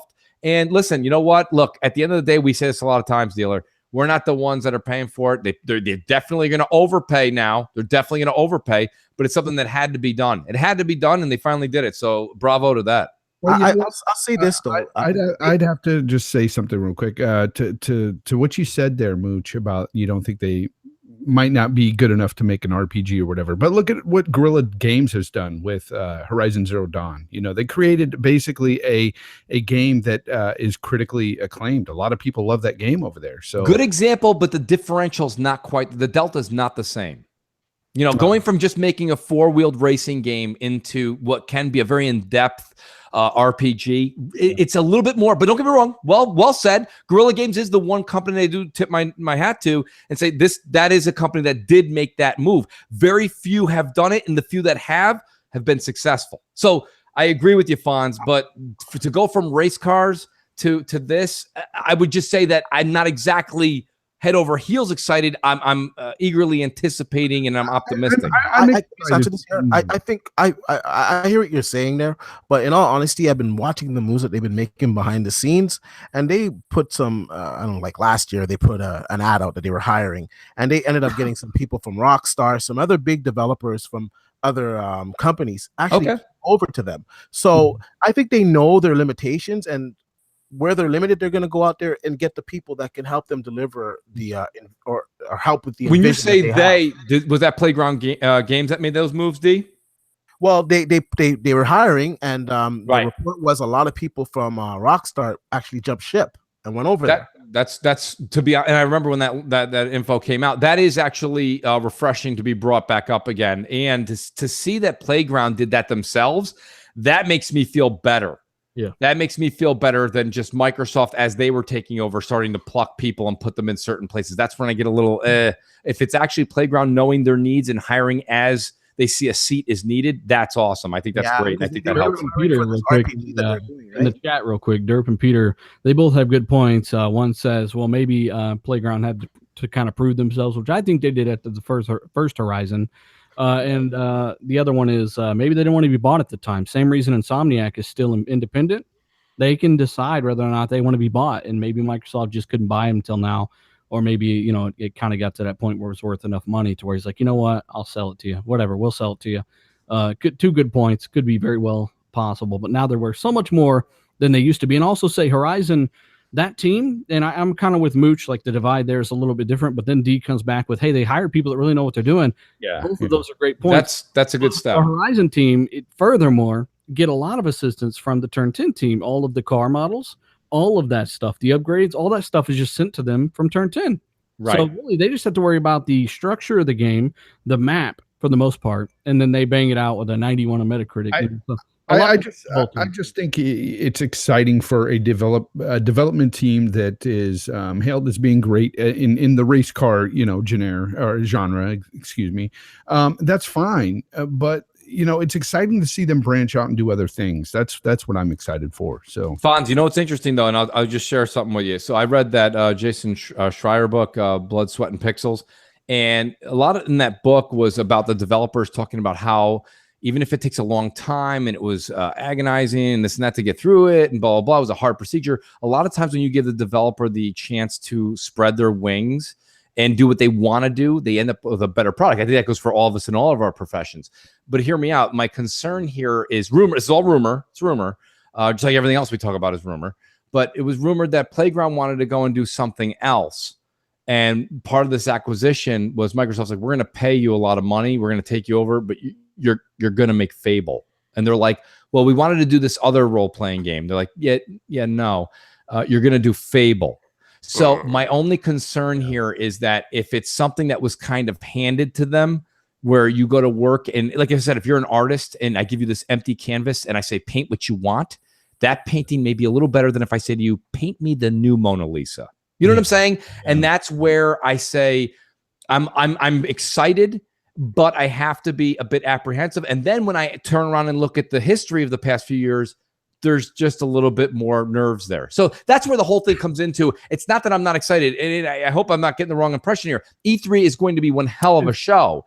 I just think that we have to go into it. If they gave them the greatest idea or example there, but because those are rumors, right? I heard something different. I heard that they brought an RPG to Microsoft, and Microsoft said, "Let's mold this into a Fable," and they're like, "Yes." If they gave them more creative freedom with the franchise with Fable, then I would say go for it. You know what I'm saying? Right. I hear you. I hear what you're saying, Mooch. To help ease some of your guys' fears there, I mean, the Coalition took over Black Tusk, who had a project well on the go, and they were told, "Hey, make this Gears of War." And I got to say, Gears of War 4 and even the Ultimate Edition of Gears of War, they turned out really good. They play great. They've had awesome support. They still have a lot of people playing them. People like those games, so don't be too afraid. Because then the deltas switch the other way, where you had Rod. Rod is one of the four founding fathers of Gears, and then he brought up a ton of people with Epic with him. So I mean, you're right, but then that delta is also on where I said Fonz's delta on the other was extreme in one way. This is shortened, so you're right. But I mean, again, let's be honest, no one wants Peter Molyneux to be brought back. Nobody wants Fable again. So I think Peter should just enjoy. It has a good pedigree. Yeah. It's got a really good pedigree as a game, and I think there's a lot of studios that would take it as an honor to be able to work on the new revamped version. Oh, absolutely! It's a huge honor. Well, he's made it over. I don't know. I'm a big believer in no risk, no reward, man. Rod talked about how working with what was pretty much almost an entirely new team they were fans of Gears, and he even had to hold back some of their ideas because they were too radical of a change for the franchise, at least for its first time out again. So, I mean, Gears is a solid 85 on Metacritic, somewhere around there. It's a great game. Act 1 and 2 were pretty but 3 and up, great. Multiplayer, 60X looks great. So we got to move forward. Speaking of Rocksteady earlier, real quick, it is rumored that they're going to be on the Microsoft stage this year. Keep in mind, people are like, well, Batman's always been with Sony. That's true. But Warner Brothers has been pretty nice and cozy with Microsoft lately with Shadow War and things like that. So maybe we'll see Rocksteady in their new Superman game on E3's stage this year. And I know we kind of covered this already, but I think it's pretty interesting. I can't wait to see what Rocksteady are doing. One of my favorite developers ever. Yes. So we've also got the Borderlands Game of the Year edition coming soon. I guess this is just a continuation. Like they're just like, hey, we've already got Borderlands 2 and the pre-sequel on the next gen.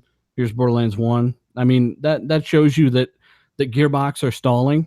They're trying to put something out to generate some wealth so they can keep working on whatever Borderlands 3 is going to be, which they have a very tall task in front of them to make that as innovative and different. And also, too, there were rumors of an Assassin's Creed 1 remake as well, which didn't make any sense. I just thought I'd bring that up real quick, knock this one out real quick. But apparently somebody leaked an Assassin's Creed 1 remake, which makes no sense because the Ezio collection just kind of brought all of those back. I think that'd be a bad idea.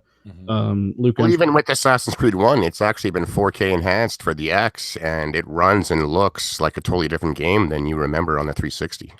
Yeah, it's actually gotten a lot of automatic benefits through there as well. Luca, Fallout 76. What do you know about this game so far? Because this is details trickled out over the past week. Not too much, honestly. I've heard different inklings that it's going to be an online game. It's going to have a lot of multiplayer elements to it. It's not going to be like a traditional RPG. That's what Jason Schreier came out and said. He said, don't get your hopes up. I'm just looking out for you guys. It's not going to be traditional. So I heard it's kind of like more of a building type game. It's probably going to have a lot of elements carried over from what they did with all those workshop DLCs that they released. Might have some Fallout Shelter elements to it as well. I said, oh man.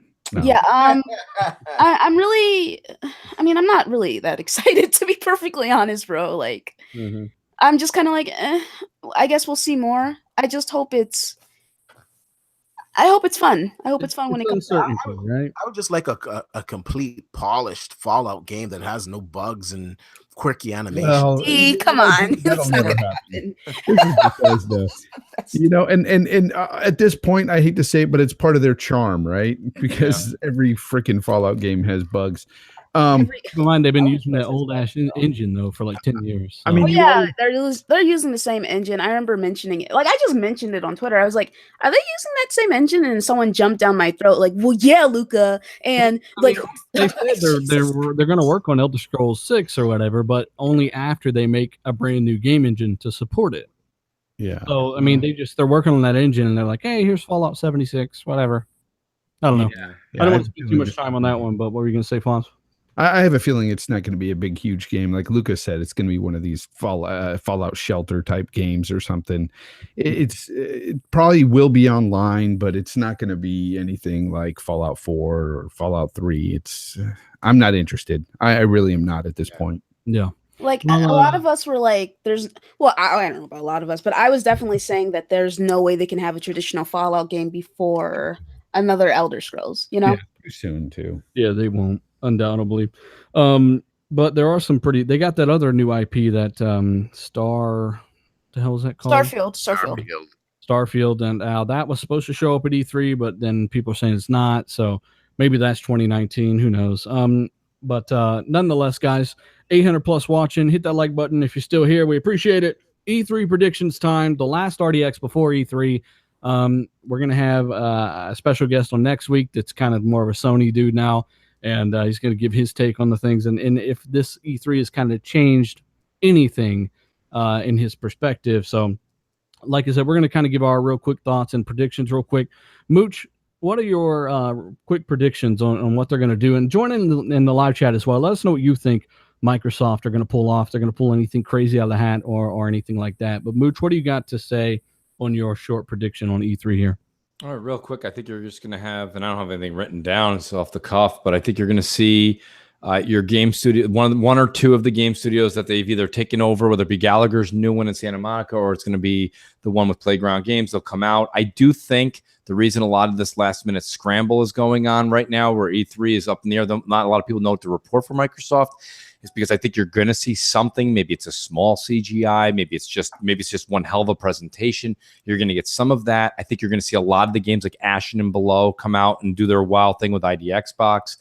And then I think you're just going to see, I do think you're going to see something from Gears. I don't know what it'll be. Rod Ferguson is heading to E3.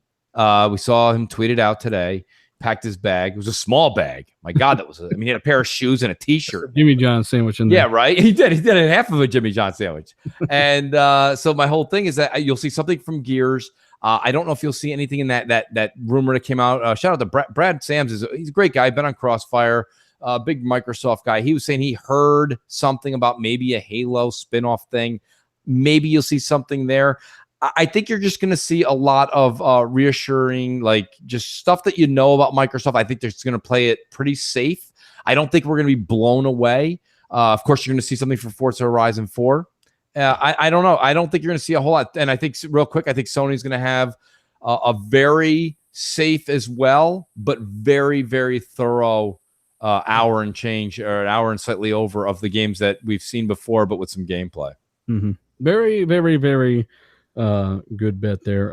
Yeah. The rumor for the Halo thing, I think it's called Halo Infinity. Yeah. Is Halo Reach Remastered 4K 60 ODST and Halo 5 added into Halo Master Chief Collection? I'd be okay with that. With new multiplayer modes, firefight, and yeah, I mean, love to get Reach in 4K 60. To be honest, with you. I mean, I don't know that they're just buffering up that Master Chief Collection because you're not going to get Halo 6 this year. So right, all that like last year, I was hoping that they would come out and just announce it at E3 and then release it 3-4 months later, like they did Fallout 4. You know, Fallout 4 did 12 day one.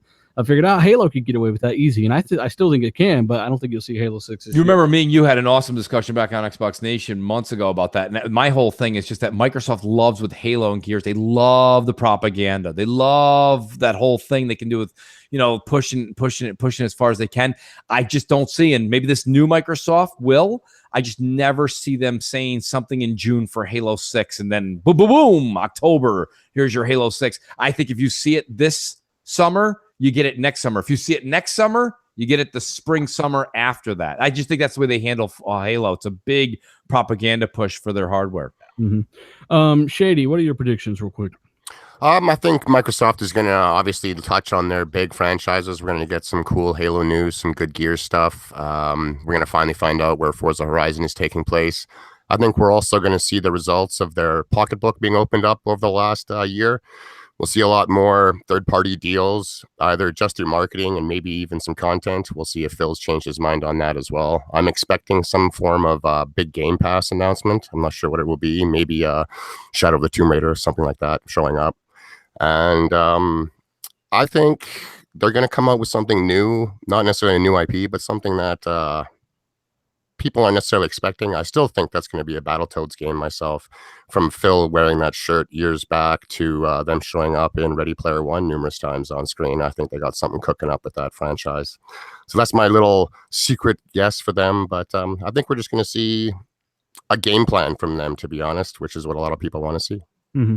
Yeah. And you know what? These are just predictions. So you're literally just spitballing. None of us, I just randomly decided to just throw this out here. So I agree with most of what you said. I think that you'll hear about some surprise signings from some other developers.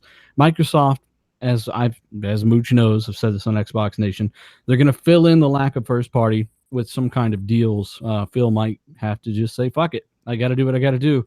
We can't just die on the corner and not have anything that we can call our own. So we'll see, definitely, for sure. Luca, what are your predictions? I think that, okay, well, this is more like my hope. I hope they show some like CGI trailers for whatever it is that they're working on. I think we're going to see Matt Booty come on stage and talk about what his game plan, essentially, talk about his studio. I think we're going to see stuff for Minecraft. We're definitely going to see some Game Pass things. Maybe a Halo 6 CGI trailer. I don't know. Definitely going to see something for Gears. Possibly that spinoff. I'm not sure. Spinoff for sure. Yeah. What they would do with that. I've been hearing people say XCOM esque, which okay, cool. Is it cool, Luca? I've never played XCOM. I don't know, man. So, but yeah, I mean, I hope they show something, but I don't really care, to be perfectly honest. You're just getting those big games you want, like Cyberpunk, and I'm excited for Cyberpunk. That's what I'm really looking forward to. You're not allowed to not be most excited for an exclusive, Luca. You know. Oh man, not like this. Listen, it be like this sometimes, bro. But third parties aren't real, right, Luca? Yeah. Oh god. Like honestly, I really am just really looking forward to third party stuff like Cyberpunk. Maybe they'll show something for Starfield. Like I know that you said that there's rumors that they're not showing anything, but I want to see something for Starfield. Mm-hmm. Actually, I'm really excited to see whatever else Bethesda comes out with in terms of the games that they're publishing. They've been pretty good with that stuff, like with Wolfenstein and the Evil Within. I didn't play the Evil Within, but like announcing those games and then having them come out the same year. That's been great. Yeah. I'm looking forward to the new Assassin's Creed stuff. So I'm looking forward to From Software's new game. It's not going to be Bloodborne 2. Hidetaka Miyazaki came out 2 years ago and said, I'm not working on Dark Souls and I'm not working on Bloodborne. So everyone's saying Bloodborne 2. Unless he's changed his mind within the 2 years, it's not going to be that. It's going to be something new. So, He was already working on the game that's been teased 2 years ago. So yeah. So I'm looking forward to whatever that is. I'm just getting annoyed at people who keep saying it's Bloodborne 2 when it's not Bloodborne 2 unless something has changed within the 2 years, you know? Mm-hmm. So Well, but that's what I'm looking forward to. A lot of stuff for you then, yeah. A ton of Yeah. good stuff. And like I said, it's gonna be crazy at the C3. Fonz, what are your predictions real quick? Man, I think that we'll see a bunch of third-party stuff, and the first-party exclusive stuff we already know about, especially from Sony. They pretty much come out and said, hey, these are the 4 games we're really going to focus on in terms of exclusives, and they're going to talk about those, and they might throw something extra out there and maybe surprise some people with, but nothing huge. And Microsoft, I think that, for them, I think they're going to come with some third-party deals, and one of those is going to be Cyberpunk, and I think it'll be on their stage, and that'll be nice. But anything else, honestly, I hope that they come out and talk about their first-party studios, at least show a game in development or talk about a game in development, get people hyped for the brand. That's what I want. Okay. Yeah, and Sony out of those 4, one of those is launching this year. So you have Spider-Man September. The rest are, I think, 2019 is definitely the other 2. 2019 is Last of Us 2 and Death Stranding potentially. And then I heard Ghost of Shiitake Mushrooms in 2020. So yeah, I think that's a PS5 game, to be honest. Could be, could very well be. Am I missing some? D, what are your predictions real quick? Yeah, I agree with most of the panel on what the games that we're going to see. I think we're going to get Gears for sure. I think we're going to see some Splinter Cell up there. I think we might get the Quantum Break 2. We might get some type of trailer for that. And I think they're going to give us 2 unannounced IPs that we know nothing about. And I think they're going to make some type of virtual reality, mixed reality compatibility with the Xbox One X. I think they're going to announce that. You're reaching for the stars, brother. Yeah, I like these guesses. They sound good. Quantum Break 2. I know they're having P7. They're revealing P7, but Quantum Break 2. We'll see. What I don't want to hear about is Connect 2. Yeah, we don't want to hear that. We do not want to hear about that, but we do want to hear about what Phil and Microsoft have been saying. They say they are expanding their first party development, and that will be shown off at E3 apparently. So if you're looking forward to seeing what they've been doing, apparently they're supposed to have something there to kind of demonstrate what they've been up to and the studios they've been acquiring and the deals they've been making. They will also be doing a standalone Xbox experience in the Microsoft Theater. They're going to be filming a live episode of Inside Xbox as well at the same time. So hopefully there's no State of Decay survival room there. That would be really stupid. And they accidentally let slip a new Battle Royale experience is going to be debuted on Mixer, so take that for what you will. Who knows? It could be something great. It might be horrible. And just for those wondering, the thing will take place June 10th on Sunday. So if you're looking forward to this E3, Microsoft's press conference, you're going to see this Sunday at, well, hey, I don't have the time here. But I think it's sometime early afternoon, right, Mooch? Do you know? Yeah, it's 4 o'clock, I believe, Eastern, so it'll be 1 o'clock Pacific, I believe it is. Or 3 o'clock Central. So sorry for those over, it is. over the pond. We do not know what time that would be. Right. But, yeah, I mean, if they come out and show what they've been doing with these teams and all that stuff, to me, that's absolutely phenomenal news. And let us know in the chat and the comments and all that what you think about all this. But you know what, guys, this show ran a little long. I want to apologize to Mooch here. He probably expected an hour 20-minute show, but no, buddy, I literally think this has happened all the time. Dealer, when have we ever done a podcast that me and you together? We've never done one under 2 hours, I don't think. I don't think it's ever happened. Well, I think this one's still under 2 hours. I like that's a technicality. We'll round up, but still. Yeah, we'll round up. But you know, we kind of had a lot of people on the show today, so it's kind of like a lot of speaking all at once and all the people that can't read Matt Booty's quotes and all that. So yeah, if you want to know our take on the whole Matt Booty drama and how people are just flat out lying about what he said, go ahead and check out the show. If you joined us late, just check out the show when it uploads to the channel. And I just want to thank you guys for coming out today. Had almost 900 people watching at one point, and it's going to be the last show before E3. So just keep that in mind. Next week we'll be back with all kinds of different impressions and just constantly updating information. And we got your backs here. So hit that like button as we head out, guys. We're doing some outros. And I want to start with Mooch, man. Thanks for jumping in with us, brother. Hey, man. Thanks for having me. I appreciate it, Dealer. Honestly, amazing panel. Everyone here, we all chat. We all game together. Really, really great to be on my first time on RDX. And I want to say something. I think I just looked it up. So I think it's 4 o'clock Eastern time. I apologize. 1 Pacific. I think that's what you said. Yeah. Eastern. Yeah, I originally said 4 Pacific, but it's 4 Eastern. Oh, gotcha. But where you can find me is this is a big week. This is E3 week. So this is the week you're going to find Mooch.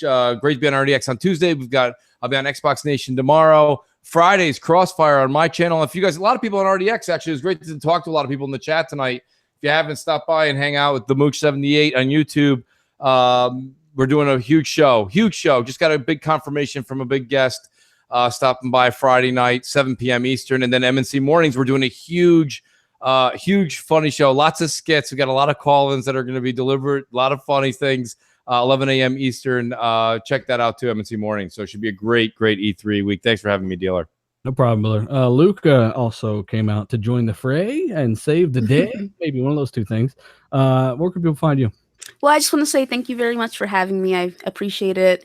Me and Dealer, actually, me and all these guys are really good friends. So I like hopping on these shows and just shooting the shit, having a good time, just discussing games because that's what, that's our favorite hobby, So you guys can find me on Twitter at the Ash and Luca, and you can find me on YouTube at the Ash and Luca. And yeah, good shit. Yeah, follow her at the Fraud and Luca on Twitter. Yes. Good show, brother. Where can people find you, man? What have you been up to? All right, good talk. Oh, no, here I am. Sorry, my bad. That was the first sleep that I got in days. I'm sorry. No, you can find me at Twitter at D_Batch, and you can subscribe and watch my videos on YouTube at DBatch. And I gotta say, this is gonna be a great week for gaming news on everybody's channel. So subscribe to us all and watch our videos. And I gotta say, it was nice having you on the show, Ash, and of course, Mooch. Mm-hmm. Thanks, Steve. Like I said, a lot of discussion. It was really cool to have all that discussion, and especially about Game Pass and Matt Booty and all that. So if you join late, like I said, the show will be up on demand shortly. Just check it out then. Also, we've got Fonzarelli, man. What have you been up to? Where the fuck is your next video? Oh man. Hey, you know what? I try to put one out one a week anyway. But by the way, the time over in the UK for the Xbox show should be at 9 p.m. on Sunday. So you guys watch it. So just guess one of those time zones over there in Europe and go off of the UK time there. So yeah, just trying to help out those folks across the pond. And Nice. you can find me in about 15 minutes making dinner because my ass is late because of this show.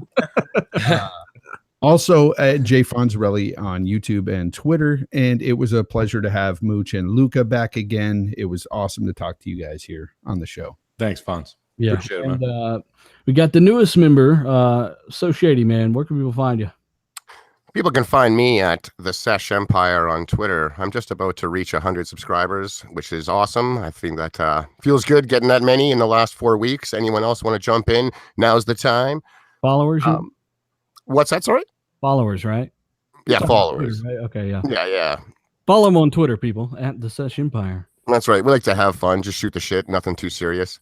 And, another great show. Thanks for having me. A big shout out to Mooch and Luca for coming by. It was fun having a show with them as well. Like I said, I was a fan long before I got a chance to come on. So it was very cool.